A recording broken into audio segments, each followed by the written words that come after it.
Hey guys, it's Kate and hope you're having a great day.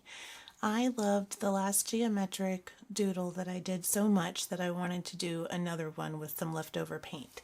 So I broke out my smaller round brush. It's oh gosh, I think it's a number 6 or a number 8, but I got it on Amazon forever ago. And I really like it, so I just wanted to play around and do some marks.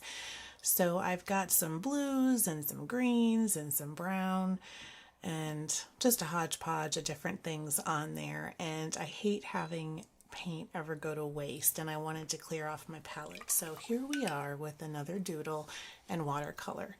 So like the other one, I'm just going around making some funky marks all over the place, but making even more of them this time. The last time it was very loose and flowy with big shapes, and now I'm doing a little bit more with the lines and some smaller marks.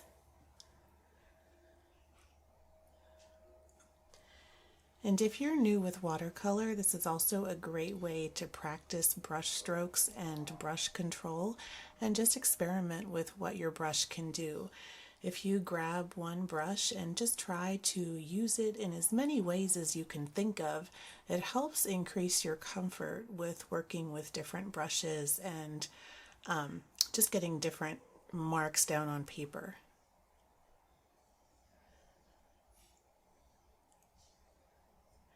And it doesn't really matter where the marks go or what they look like. Just play around and experiment with your supplies and have some fun.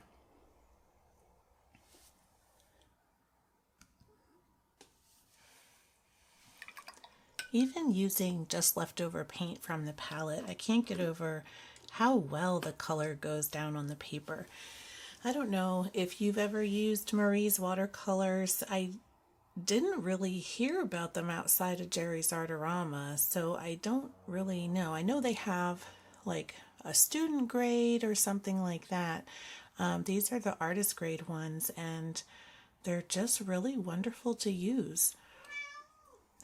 Scampy says hello. So she is here for her usual evening pets. But with the kitty cat aside, I'm just going through the paper and making some marks and just going through and just putting them down where they seem right.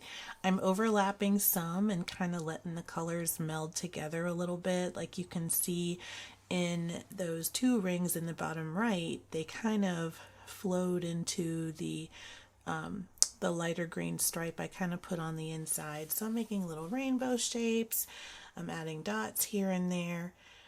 And I'm just going to kind of work with everything and turn it into some kind of design after everything dries.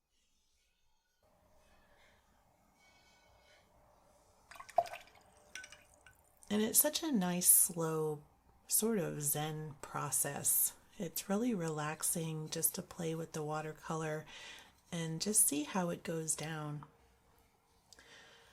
For beginner watercolors, or even just as an exercise to practice the brush strokes like I was saying, or just to get to know your palette. Paints behave so much differently depending on the brand that you're using and the color and the consistency, and it's just really nice to be able to experiment and play with the colors and see how they work together. And if you're going to possibly use paints from different palettes, you can see how they work with each other. And that's a good idea too if you've got favorites from different brands.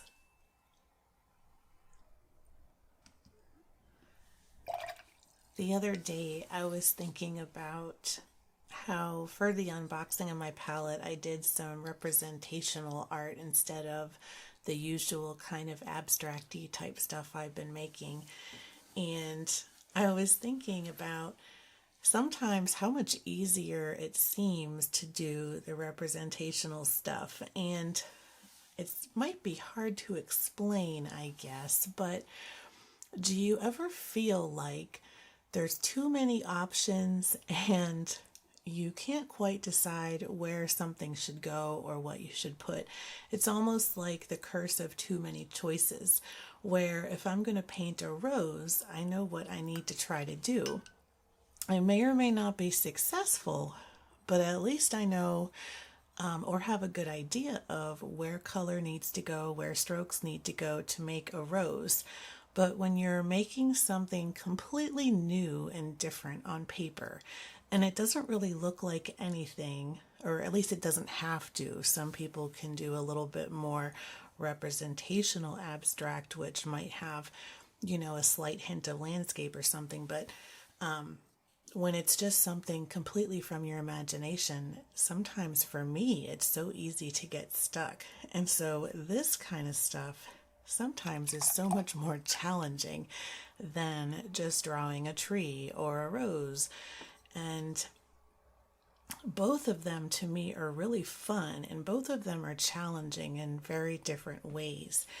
And I really kind of realized that a lot when I was doing my unboxing video, because I did, sort of a traditional type watercolor with an actual item and an actual theme. And I really like how they turned out. But it was interesting that I kind of went in that direction versus doing something more like this or sort of the blobs on a page. But those are really hard.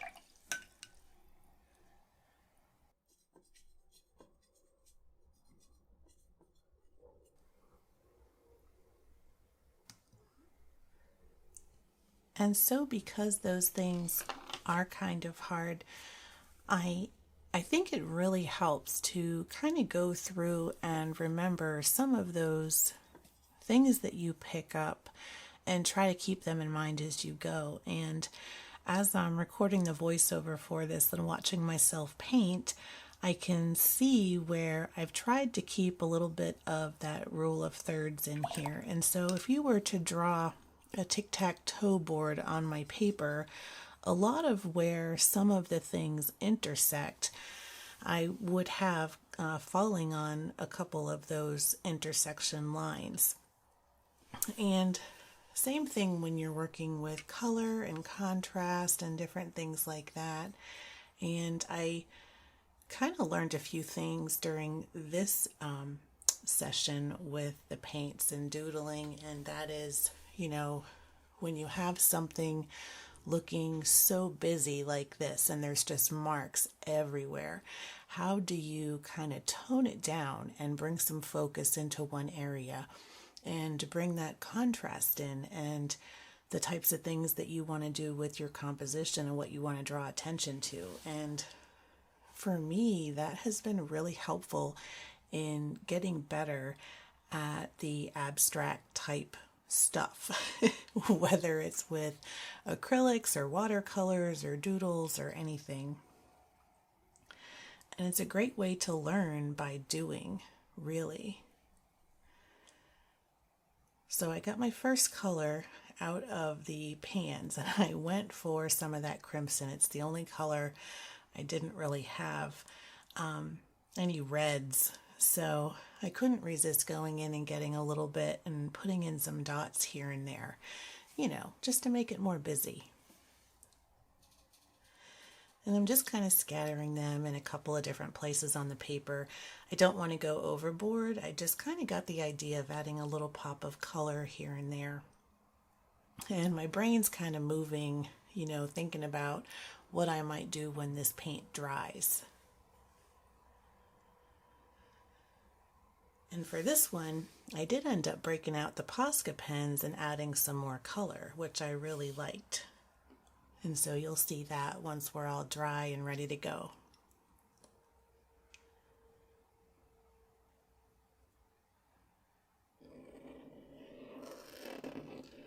So the Posca pens I've really enjoyed using. They're very opaque. They have great coverage. I've noticed that with a lot of the paint pens, sometimes when I put it in over watercolor, the paper tends to soak it up more than if I put it over acrylic, which is, you know, not quite as porous because it's got that, I mean, acrylic pretty much is plastic. So it kind of creates this barrier. And what's interesting is some of the pens and markers that I tested that I found had really poor coverage on watercolor have great coverage on acrylic. And one of those is this chalk marker that I've got, and I got it at Hobby Lobby. It's Lottie Dottie brand, and it is terrible over watercolor. The paper soaks it up and the white kind of disappears, but I used it on a recent acrylic and the coverage was amazing. I was like, is this the same marker? But I'm going over with fine liner and my paint marker, and I'm sitting here thinking, this is really busy. And so I took the paint marker and started going over to make a larger shape that was more blocky. And that's kind of what I meant by adding some contrast.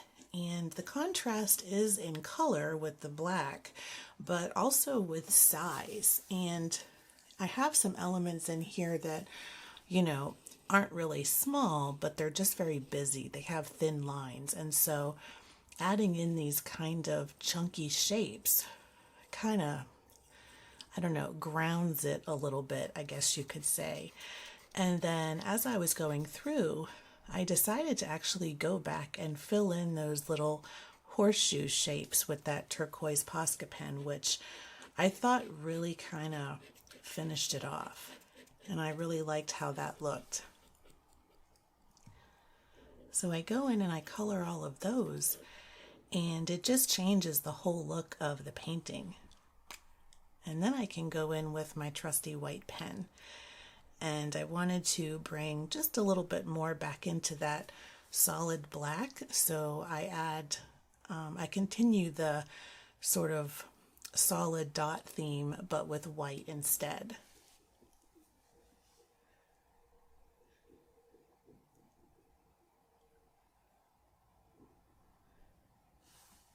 And I really liked how this one turned out. It started off being very busy, and it still is kind of busy, but not overwhelmingly so. And it was a lot of fun to make. And I hope you enjoyed this video today and worked along with me too. And until next time, keep creating.